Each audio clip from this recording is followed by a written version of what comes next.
Because I was just about to say when, where, but yeah, when that police officer shot somebody in New York City, it was a big Asian boycott and all kinds of stuff. The one that shot like somebody in the projects and they had fired him for that, and they actually got things reversed. Yeah, other people boycotted. It was an Asian person that got shot? Yeah. No, an Asian person shot somebody, and they were trying to fire him and send him to jail. They got that person right now. Like Asian police officer. Even what this whole NFL boycott thing is about. First and foremost, what we're gonna say this for that episode. I'm not really a big fan of the kneeling thing, the Colin Kaepernick thing. I'm not a big fan. We'll talk about that another time. But I feel like even this whole boycott, the values have just been mixed up. It went from protesting police brutality to we're boycotting the NFL because Colin Kaepernick doesn't have a job.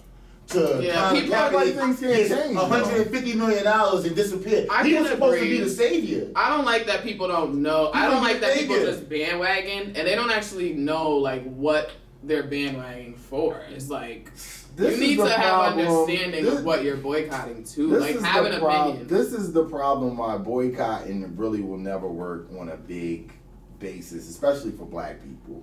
First of all, people like accessibility to whatever you're trying to boycott. If somebody enjoys the NFL, they're doing that to get a break from their regular life, so on and so forth. So how you gonna make me boycott from my recreation? And I'm not that like we all have to live in a society. Sitting down or kneeling or whatever you're doing, not watching the NFL is not gonna stop police officers from beating black people. That's what I'm saying. So I think that's an internet boycott. Yeah, like, definitely. Until like back then, like when you really do the research on how these people boycotted during the civil rights era, these people were all dedicated to one cause. There was a goal, so on and forth, and they were actually organized, carpooling, helping people get back and forth to work, and people were willing to put in that work to walk to work or do whatever they had to do. Not people not willing to not turn their TV on at night in 2019. But like, you know what it is though.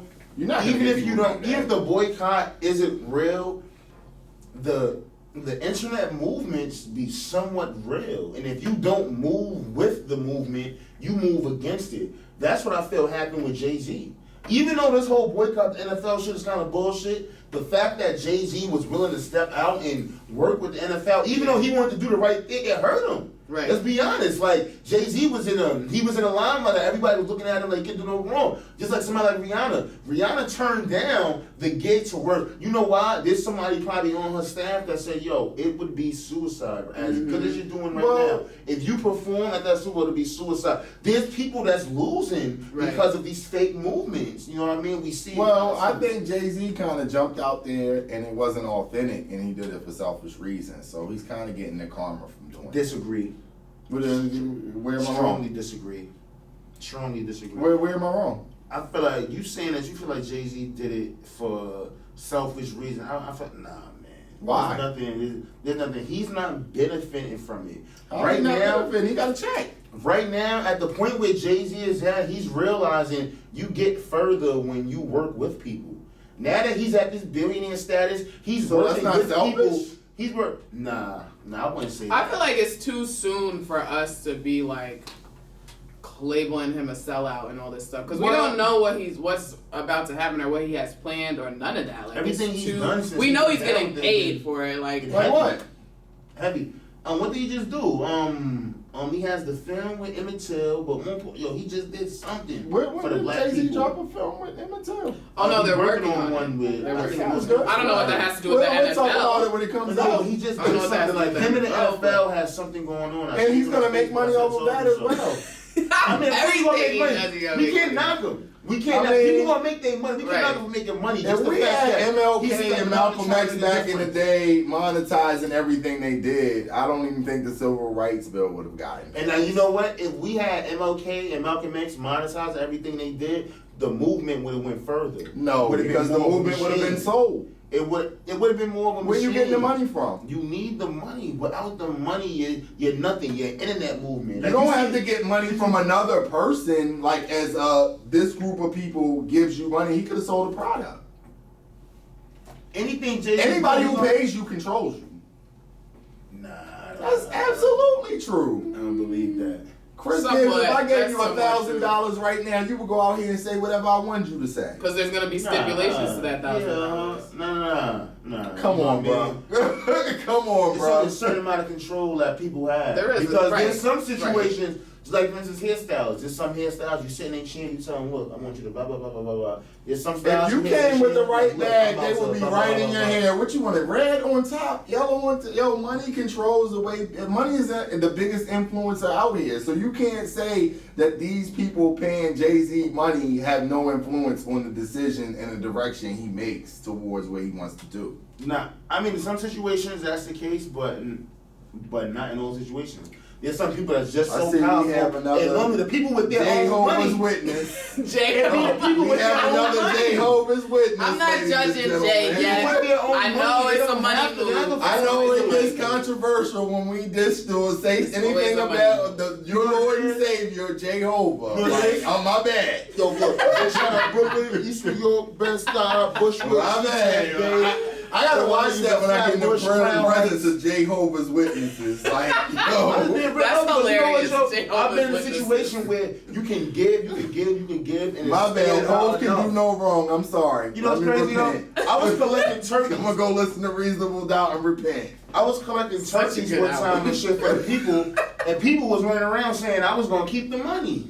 And I'm sitting thinking in my head, you can't even give back. You probably were because you're a Jay-Z fan. You know what I mean? That happens. Lower in the baggie and lower in the purse. Yo, like 10% for me. You end up watching it. You see me holding it down. Give me a job. Jehovah's Witness, man. He Give me a must be in job, Rock Nation. It's on him. I just, like I see the money play a ploy, man. Like, shout to Hope, get your when money. When you're a businessman, there's always going to be money involved, though. I'm not a businessman. I'm a business. Go ahead, right? He trademarked that. That's stuck in your head. Fact. You heard that song, yeah? That's stuck in your head. He gave you the blueprint. No pun intended. Speaking of Rock Nation, is Megan Thee Stallion doing too much? Oh my God. Why do you, Chris? I'm gonna let you start this because like Meg? This was you've said this twice, okay? So I want to know what Megan is I was doing driving too the much boat of. last week, so I knew he was driving the boat. I'm like, yo, he is driving the boat in his picture. I feel like, yo, we spoke. Female rap, we already know is over sexualized. And I feel like they tell these female artists, yo, shake your ass, show your titties, do this, put so much emphasis on your body. I feel like as a male rapper, like you put emphasis, like they put emphasis on the image as well, but not so much. Like you're not in a video trying to show your ass, you also trying to show your talent. But sex sells. They got a lot of females in the videos that sex show definitely sells, but I feel like Meg Thee Stallion is a gifted enough lyricist that if she takes, because she shakes her ass for every video, it's to the point now where, yo, look, we get it. We get it. It's fat, it moves. We get it. You know what I mean? But I feel like if she was to take some of the emphasis off of her sexual antics and her little kid type shit and put it more on her music, she'll get a little further. Honestly, like people are. You know what? It's even funny. In her music is so sexual. She rapping with the same and shit. Researching this today, I actually went and looked at a bunch of Megan Thee Stallion interviews, a bunch of listened to a bunch of music. I think Megan Thee Stallion is pretty solid in what she's doing. I think Megan Thee Stallion is very smart, and I think she's a gifted artist, and I think she realizes that sex sells, and I got this big old ass. Mm-hmm. Men like to look at it. I'm gonna get this money, I'm going to invest it, and you gotta realize Megan Thee Stallion's been doing this since she was 7. Her mom was a rapper. So she might be out here just living mom's dream and, just making it happen off of mom's plan. Yeah, but I mean, yo, rap. Is that her fault, though? All of this shit. Should we be addressing the industry or just... We should be addressing the fans, the industry, everyone who makes it okay. Everybody. No, you know what? I would address the fans, but you know who eliminated that whole idea? Who my other favorite rapper from Brooklyn? Young M.A. Young M.A. She's not shaking no That is not fair. Young M.A. has not shook no fair. Spreading tongue is all right. Every time you see all her. she talk about is putting her face in coochie. She ain't shit no ass yet. She's focusing because on the lyrical aspect. But you know what? I understand what Meg Thee Stallion is kind of doing because y'all right, sex sells. And there's been a lot of female rappers who hasn't gone that over-sexual route, and unfortunately their careers haven't panned out like Rhapsody. I mean, people like that. I feel kind of sorry for Meg Thee Stallion, actually. Megan Thee Stallion lost her mother, who was a big influence over her life this year, and now everything is successful for her. That has to be a lonely place. Hold Very on. lonely place. Was Meg Thee Stallion the chick that in that interview somebody brought up the mother and she was like, my mother died or some shit like that, like some weird shit? Oh, I hope not. It was an interview a while ago, like, I mean, fucking, she was on a radio Why station. are you smiling about and this, dude, because you know what, it's just like, Yeah. now that you with your mother, it clicked. The dude was like, yeah, because you know you're always with your mother, blah, blah, blah, this, that.